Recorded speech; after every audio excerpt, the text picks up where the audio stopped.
We've all been there. One minute, you're rocking out to the radio without a care in the world. And the next, our voices catch in our throats as we glimpse flashing multicolored lights behind us. More often than not, it's a false alarm and the police car passes us by. But sometimes we really did run that red light, or consider that stop sign just a suggestion. As we make our way to the side of the road, we might worry about what to expect, and further, what we should or should not do. Let's find out in what ways the law has our back and when we can get ourselves into trouble in this episode of the Infographics Show. What are your rights if the cops pull you over?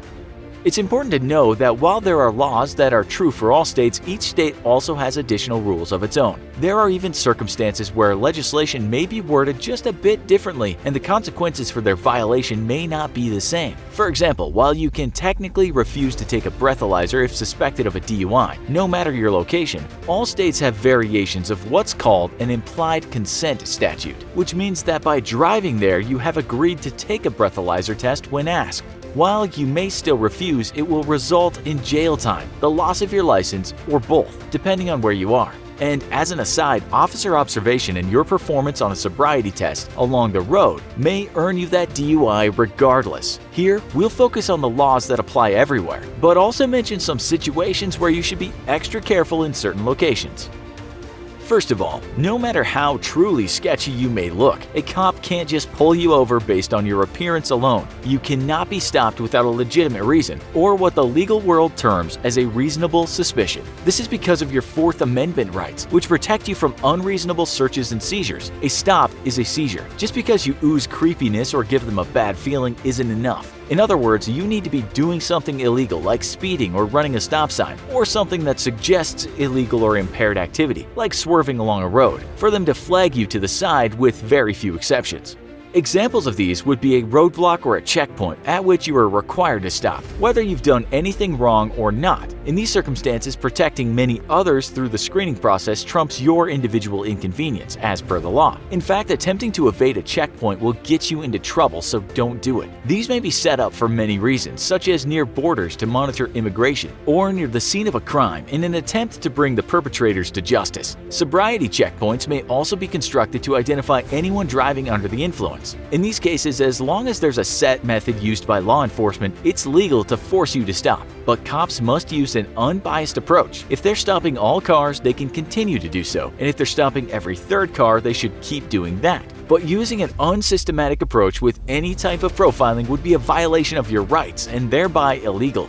Other than that, and a few other rare exceptions, a police officer will need a specific reason to detain you on the road. When you do see those flashing lights, know your personal safety comes first. You may wait to move to the side when it's safe to do so, though experts differ in their opinions of whether you should maintain the same speed limit or slow down by a few miles per hour. It might be wise to use your turning signal or emergency blinkers to communicate to the officer you're aware you're being pulled over but are waiting for a better location to stop. Once stopped, you may request the officer's identification and badge, which is in your best interests if he or she is in an unmarked car. You may even ask that a supervisor be called over, or if you can relocate to an area by a police station for peace of mind.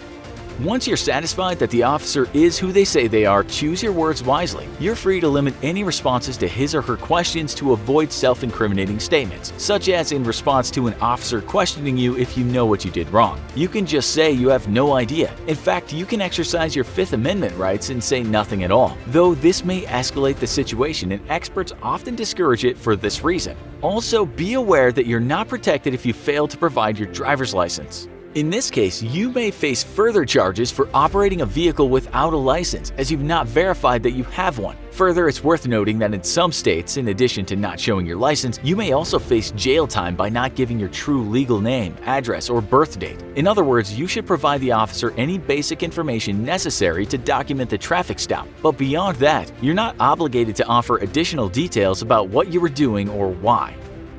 On approaching your vehicle, although you may prefer not to, the cop can legally ask you to roll down your windows as well as step outside. Further, once you've exited, he or she may give you a pat-down if you have a suspicious bulge in your pants or jacket, or there's a reason to suspect you may be carrying a weapon. The Supreme Court has ruled in favor of officer safety in these instances, as their job is a dangerous one, and they may therefore take measures to protect themselves. That said, they do not have the freedom to conduct a search of your car, except under certain circumstances. One of these is that you consent to the search, in which case you've legally given them the go-ahead. Handing them your keys is considered the same as providing consent. Another reason is that you have incriminating evidence within your vehicle that's in plain sight. A stash of cocaine in the passenger seat, for example, would be quite obvious as well as incriminating. However, if it's buried beneath the seat cushion and discovered only after tearing apart your car, that would not justify the search, as it could not have been noticed beforehand. Under these circumstances, the drugs would be ruled inadmissible in court, as they were found during an illegal search and seizure.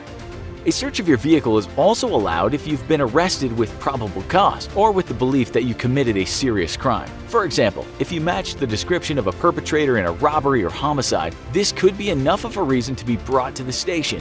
In this case, your car and everything within it could be searched thoroughly by law enforcement, and you'll be held accountable for anything they find. They may also perform a search if they find suspicious evidence within your car that, while not illegal in and of itself, hints at potential crimes. An example of this would be bloody towels, rope, handcuffs, and a hammer in the back seat. It isn't against the law to have these things, but together, they scream that beyond your creepy factor, you may be a potential murderer as well. Other things that would legally provide enough reason for a search would be the smell of marijuana or alcohol if someone's driving incredibly fast. However, minor infractions such as a broken light or expired registration are not strong enough reasons.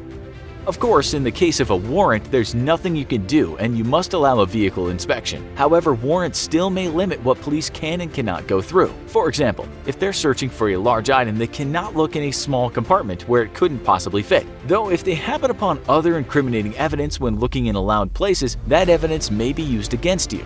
You also cannot refuse a drug dog search of your vehicle. If the canines signal illicit substances are inside, this becomes grounds for reasonable suspicion, in which case the car is now fair game. Sometimes an officer may call for a canine unit, but if one is not available nearby, he or she cannot keep you pulled over for longer than what's considered appropriate. This is due to your right to not be detained indefinitely, no matter the reason. Unfortunately, like a lot of other concepts, this is not defined exactly. There's not a set period after which an officer has to let you go. Asking the officer if you're being detained or if you're free to leave may help speed up the process, as they'll be reminded of this. However, you do not have the right to go until you're told you can. Know that you have the right to state at any point that you refuse consent, and that you should. Doing this does not imply guilt. In fact, it's wise, as there may be incriminating evidence others within your vehicle have left behind that you're unaware of. Drivers are typically held responsible for anything that's found in their car. Others who are present are not held to that same standard unless they own the vehicle, are close to whatever is found, or there's reason to believe it is in fact theirs. Passengers also enjoy many of the same rights as the driver and cannot be illegally searched and may decline to answer law enforcement questioning. Know that signing a ticket, if you're given one, is not an admission of guilt, but rather acknowledgement that you've received it, as well as that you agree to show up in court at the set date and time. Essentially, a ticket means you have violated the law, but that your case will be pursued later. If you don't agree to show by failing to provide your signature, you may be taken into custody or arrested right then and there. At this point, you have no right to fight, as any attempt to resist arrest is a crime. It's in your best interest to just sign the ticket. If you want to dispute the charges, you may do so in court.